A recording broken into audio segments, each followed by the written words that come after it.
For 3 years, I served in church every Sunday morning. By Monday night, I was somewhere else entirely. Two versions of me existed in the same body. One that worshipped, one that whispered to shadows.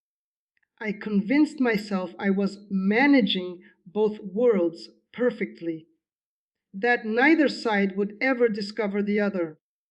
But there's a law in the spiritual realm most people don't know about. What you hide in darkness doesn't stay hidden. It grows. And when God finally turned the light on, I realized the scariest part wasn't what others would see. It was what I'd become without noticing. They say the devil's greatest trick is making you believe he doesn't exist. But I learned something darker. His greatest trick is making you believe you're still in control while he slowly becomes you. It started small. A compromise here, a secret there, nothing that seemed dangerous. I told myself I was just exploring, just questioning, just living in the gray areas that religion made seem too black and white. Sunday mornings, I'd raise my hands in worship. Tuesday nights, I'd raise my glass to things I couldn't say out loud. I became fluent in two languages, one for the light, one for the shadow. The human mind is terrifying in its ability to justify anything. I built walls inside myself, compartments. This version of me doesn't know what that version does. I was like a house with rooms that never connected, and I was the only one with all the keys, or so I thought. But here's what no one tells you about double lives. They don't stay parallel forever. Eventually, they collide. And when they do, the impact doesn't just crack you, it shatters everything you thought was solid ground. The exposure didn't come like I expected. No dramatic intervention, no friend confronting me. It came in silence. One morning, I woke up and couldn't remember which version of myself I'd gone to sleep as. I looked in the mirror and saw a stranger, someone I didn't recognize wearing my face. That's when the fear hit. Not fear of being caught, but fear that there was no longer a real me left to catch. God didn't expose me to punish me. He exposed me to rescue me. Because you can't heal what you won't reveal. You can't fight an enemy you're pretending is an ally. The double life wasn't giving me freedom. It was giving me chains so comfortable I'd forgotten they were restraints. The mask came off in the worst possible way. Everything I'd hidden surfaced at once. My reputation crumbled. Relationships fractured. The version of me everyone trusted dissolved in front of their eyes. But underneath the rubble, something else emerged, something raw, something real, something that hadn't seen light in years. The real me, broken, exposed, but finally free. When God strips away who you've been pretending to be, He's not destroying you, He's unearthing you. And that excavation, it only feels like death because you've been buried alive. The double life doesn't give you freedom. It gives you chains so comfortable you forget you're wearing them. Most people don't escape because they never realize they're trapped. This is the first layer of spiritual warfare most people miss. When you start living a double life, it feels like liberation. Finally, you can be both versions of yourself without consequences. You attend church, maintain your reputation, keep your relationships intact, but you also get to indulge the parts of yourself you've been told to suppress. It feels like having your cake and eating it too. But here's the deception: those aren't freedoms, they're chains disguised as choices. The enemy doesn't lock you in a prison cell. That would be too obvious. Instead, he builds you a prison that looks like a palace. The bars are made of justifications. The locks are made of just this once. And nobody's getting hurt. You walk around thinking you're free because the chains are light enough that you don't feel their weight. Until you try to walk away. That's when you discover the chains were never light. You just got used to carrying them. The double life becomes your new normal. The exhaustion of maintaining two identities feels like just part of life. The anxiety of being discovered becomes background noise. You've normalized captivity and called it balance.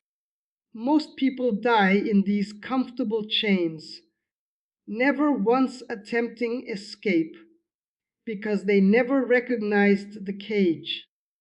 God didn't expose me to humiliate me. He exposed me to rescue me.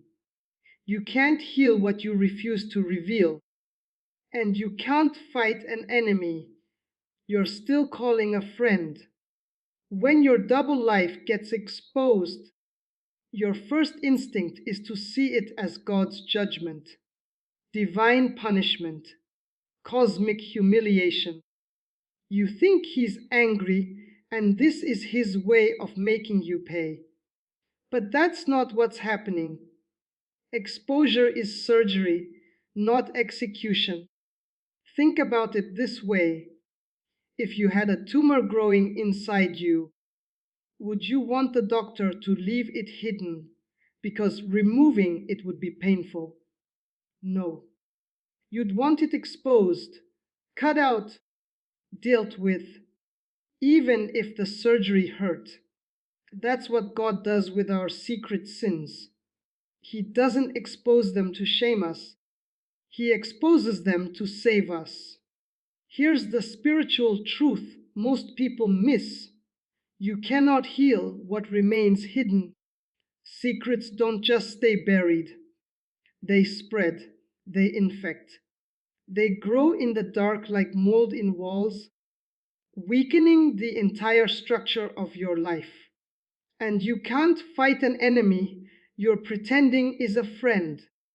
As long as you're protecting your double life, calling it harmless or under control, you're allied with the very thing destroying you. Exposure breaks that alliance. It forces you to see the truth. Yes, it's painful. Yes, it's embarrassing. But it's the only path to freedom. God loves you too much to leave you comfortable in your chains. The scariest moment wasn't when others saw my secret. It was when I looked in the mirror and couldn't recognize who was looking back. I'd become the mask. This is where the double life becomes truly terrifying, not in the exposure, but in the transformation you don't notice happening. You start out thinking you're just wearing a mask, playing a role. The real you is still in there, somewhere safe and intact. You're just pretending for now. But masks don't stay masks. If you wear one long enough, it fuses to your face. The line between performance and reality blurs. You start losing track of which version is the real you, the one at church, the one in secret, both, neither.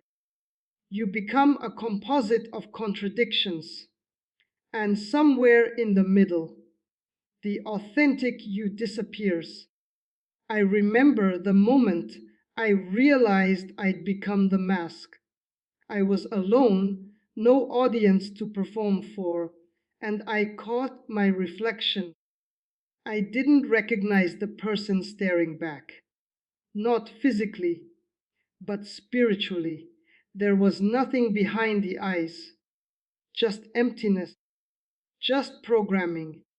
I'd spent so long being what different people needed me to be that I'd erased who I actually was. That's the enemy's endgame. He doesn't just want you to sin.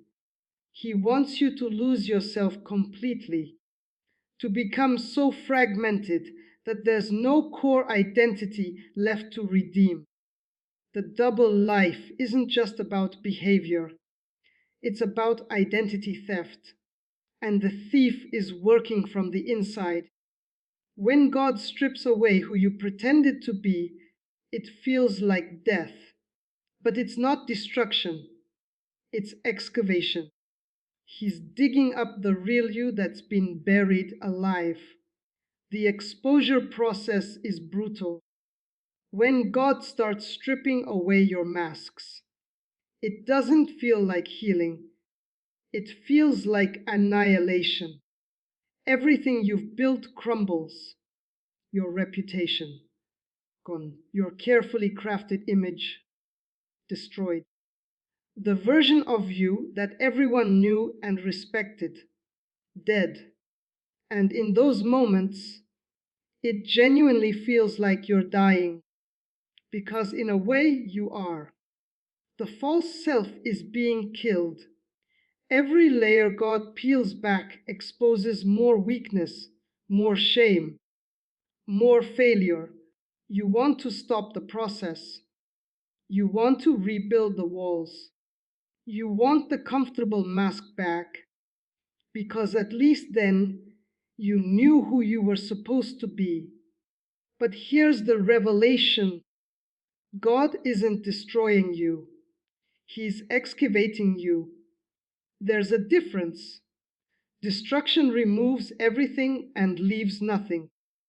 Excavation removes everything false to uncover something real that was buried underneath.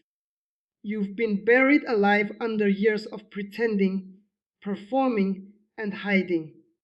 The real you, the one God designed, the one with purpose and destiny, has been suffocating under layers of false identity. The stripping away feels like death because you've forgotten that true self even exists. But God hasn't forgotten. He's digging through the rubble to find you. And when He does, what emerges isn't pretty. It's broken, exposed, raw, but it's real. And real is where resurrection begins.